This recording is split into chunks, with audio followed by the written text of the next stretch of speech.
المرأة سافرت عن طريق الخطأ إلى رواية رومانسية مأساوية. أصبحت البطلة الأكثر جبنا في الرواية. في تلك اللحظة كانت تتعرض للتنمر من قبل أخت خطيبها الصغرى، وكان جميع الضيوف من حولها يضحكون عليها. كانت المرأة غير راضية منذ فترة طويلة عن شخصية البطلة الأصلية الجبانة، وقررت تغيير مصيرها، لذا قامت بسحب أخت خطيبها الصغرى إلى الماء، ثم خرجت إلى الشاطئ بأناقة. عندما حاولت الأخت الصغرى مواجهتها مرة أخرى، صفعتها على الفور. في تلك اللحظة وصلت الشخصية النسائية الداعمة الأكثر شراسة في الكتاب. كانت أيضا الأخت الصغرى المتبناة للمرأة. للانتقام من المضيفة الأصلية، قتلت المرأة كلاهما دون تردد. جذب الضجيج عن خطيبها.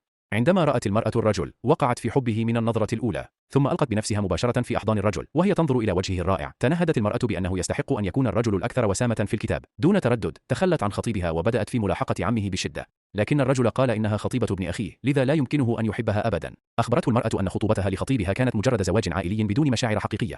وضعت ذراعها على كتف الرجل وقالت: أنت لست متزوجا على أي حال، لماذا لا تكون زوجي؟ ومع ذلك رفض الرجل وأمر حراسه بطرد المرأة. لم تستسلم المرأة، حتى أنها وضعت خطة لكسب الرجل. بعد ذلك اليوم وجدت المرأة طرقا للظهور أمام الرجل كل يوم، وغالبا ما كانت تطبخ له طعاما لذيذا.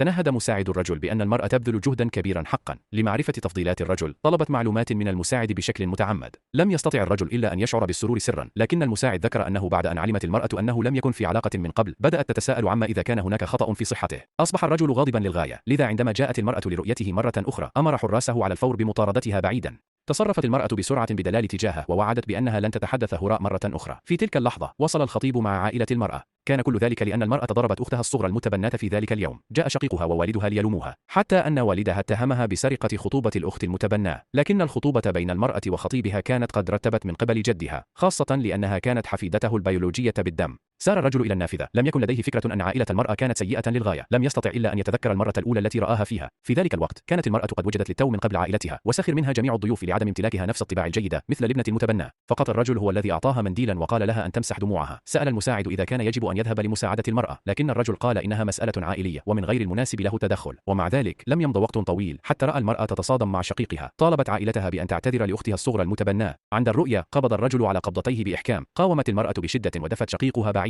غاضبا حاول شقيقها إيذاءها. في اللحظة الحرجة ظهر الرجل في الوقت المناسب. اختبأت المرأة على الفور خلفه.